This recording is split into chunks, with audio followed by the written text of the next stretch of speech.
On June 21st, 1964, three young men, two white and one black, set out to learn more about the burning of a church in Neshoba County, Mississippi. James Earl Cheney, 21 years old. Andrew Goodman, 20 years old. Michael Henry Schwerner, 24 years old. Young men. And in that Freedom Summer, these three Americans refused to sit on the sidelines. Their brutal murder by a gang of Ku Klux Klan members shook the conscience of our nation. It took 44 days to find their bodies, 41 years to bring the lead perpetrator to justice. And while they're often remembered for how they died, we honor them today for how they lived, with the idealism and the courage of youth. James, Andrew, and Michael could not have known the impact they would have on the civil rights movement or on future generations. And here today, inspired by their sacrifice, we continue to fight for the ideals of equality and justice for which they gave their lives.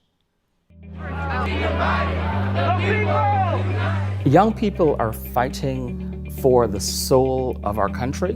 What we have seen is a number of lawless, unconstitutional tactics spreading like a virus that is deliberately meant to suppress the youth vote. The Andrew Goodman Foundation is named after Andrew Goodman, who was my older brother by 3 years. He was actually one of 1,000 volunteers for Freedom Summer 1964. He went to Mississippi and along with James Cheney and Michael Schwerner were murdered by the Ku Klux Klan as they were engaged in planning to do voter registration and get out the vote for the black population. The mission of the Andrew Goodman Foundation is to make young voices and votes a powerful force in democracy. Andy Goodman was a college student, and that's really important because we think that young people are the ones who will figure out how to find the movement that will change things today, just as they did in the 60s. What we're doing about it is bringing together leaders on each campus, so we train young people on each campus. Our ultimate goal is to assist, create programs to increase the voting rate on campuses.